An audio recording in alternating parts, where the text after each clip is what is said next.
আজ তোরা যাস নে গো, তোরা যাস নে ঘরের বাহিরে।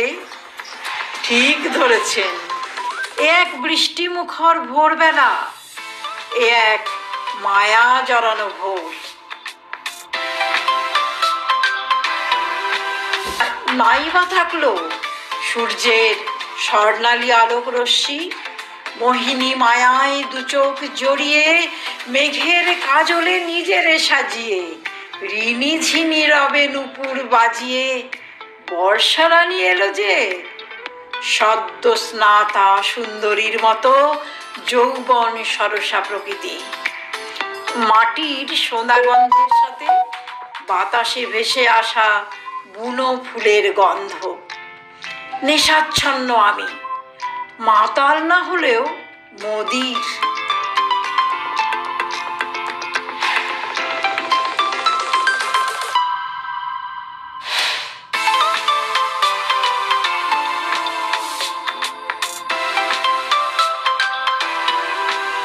জমিয়ে আড্ডা দিতে দিতে ছোলা বাটোরা সহযোগে প্রাতর রাস সারছি আমরা। প্রকৃতি না হয় সিক্ত আঁচলে সূর্যকে ঢেকেছে, কিন্তু মেঘে মেঘে বেলা তো বাড়ছে।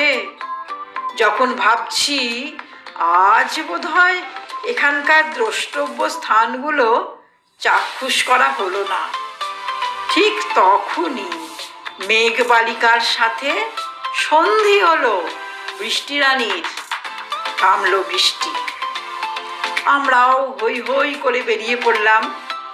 বর্ষা রানীর জীবন কাঠির পরশে প্রাণবন্ত হয়ে উঠেছে অযোধ্যা পাহাড়।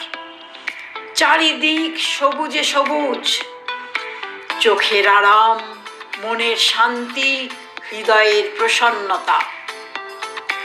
কৃষ্ণচূড়ার পলাশের মন ভালো নেই, এখন ওরা নিরাভরণা। আমার দু চোখ সেই আগুন রাঙা পলাশ খুঁজতেই ওরা সমস্বরে জানান দিল, ফাগুন আসতে ঢের দেরি। বাস ছুটছে আপন গতিতে। গন্তব্য লহরিয়ার বিখ্যাত শিব মন্দির।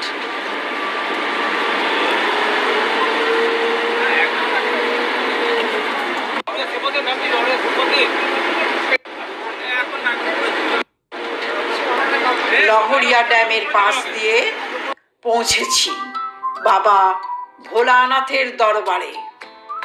বিশাল প্রাঙ্গণ জুড়ে বাবা ভোলানাথের মন্দির, বেশ দৃষ্টিনন্দন। ভিড় ঠেলে এগিয়ে গিয়ে বাবার দর্শন পেলাম।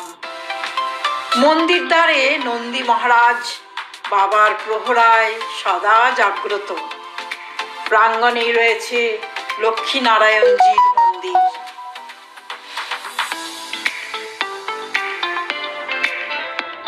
নানান দেবদেবীর চিত্রে সাজানো বেশ বড় নাট মন্দির।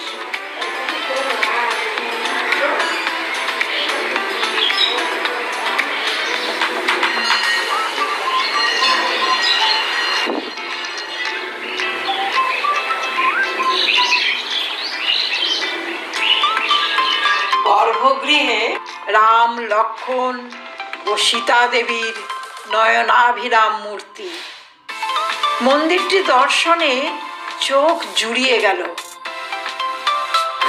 পথের দুধারে নানান পসরা সাজিয়ে বসেছেন দোকানিরা।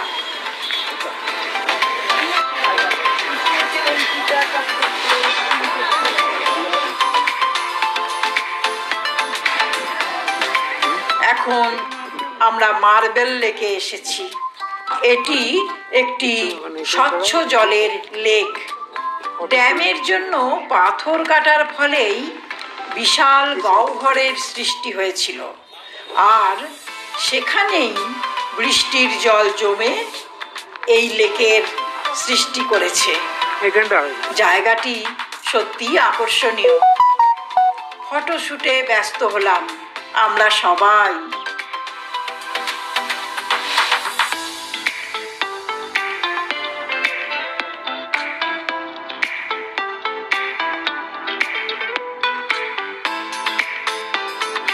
গন্তব্যের পথে এগিয়ে চলেছি।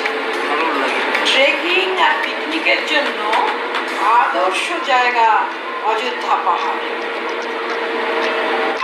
এসেছি আপার ড্যাম্পে। এ অঞ্চলের ইলেকট্রিক সাপ্লাইয়ের প্রধান সোর্স এটি। কংসাবতী নদীর উপর নির্মিত এই ড্যাম, এটি ভারতের প্রথম পাম্প স্টোরেজ জলবিদ্যুৎ কেন্দ্র। এখানকার দৃশ্য চমৎকার। দিগন্তের ধূসর সীমান্তের অপরূপ শোভা, ক্ষণে ক্ষণে আকাশের পট পরিবর্তন। এ যেন এক দক্ষ চিত্রকরের রং তুলির টান। তাড়িয়ে তাড়িয়ে উপভোগ করলাম সেই অনির্বচনীয় সৌন্দর্য।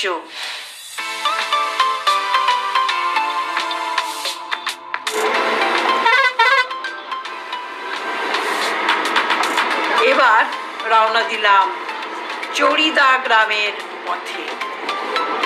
চোখ গাড়ির জানলার বাইরে। মাঠ ঘাট পুকুর ডোবায় পরিপূর্ণতার প্রকাশ। খেতে কর্মরত কিষানীরা আগামীর সম্ভাবনায় উচ্ছল। বেশ লাগছে। আদিম সংস্কৃতির মধ্যে অন্যতম ছৌ নাচের মুখোশের জন্মস্থানে পৌঁছে গেছি আমরা। গ্রামে ঢুকতেই নির্মীয়মান শিব মন্দির দর্শন হলো। সারি সারি মুখোশের দোকান। বংশ পরম্পরায় এদের মুখোশের ব্যবসা।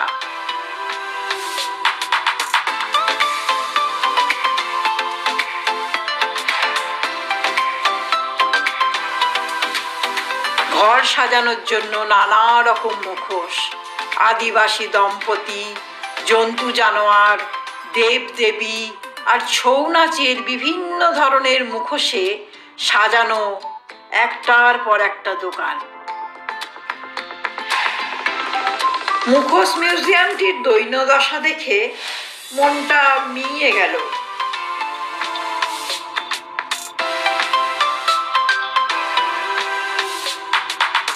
ফিরলাম আস্তানায়। পাহাড়ের কোলে সন্ধ্যা নেমেছে। ফিশ কাটলেটের সাথে গরম চায়ে চুমুক দিতে দিতে উপভোগ করছি সহযাত্রীদের জমজমাট নৃত্যানুষ্ঠান।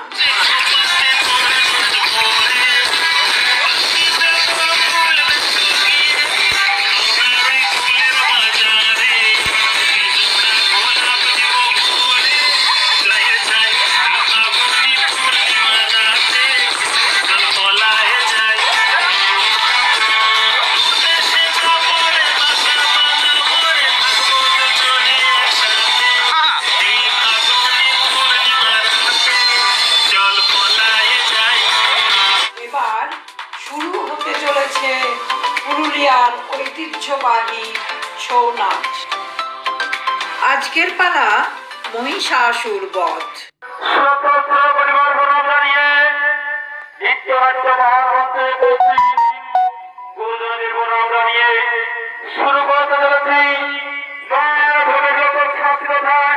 পুরুলিয়া জেলার ঐতিহ্যবাহী ছৌ নৃত্য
ভালো লাগলো। নৃত্যশিল্পীরা সত্যি প্রশংসার দাবি রাখেন। গণেশ দাদাকে সঙ্গে নিয়ে ছবিও তোলা হলো। প্রকৃতির এই আঙিনায় আমাদের অদ্যই শেষ রজনী। বাবা লোকনাথ ক্যাটারিং অ্যান্ড ট্রাভেলিং এজেন্সির সুপরিকল্পিত পরিচালনায় আমাদের এই ছোট্ট ভ্রমণ বেশ চমকপ্রদ হয়েছে। অযোধ্যা পাহাড়ে বাদল দিনের সৌন্দর্যে আমরা মুগ্ধ। শুভরাত্রি।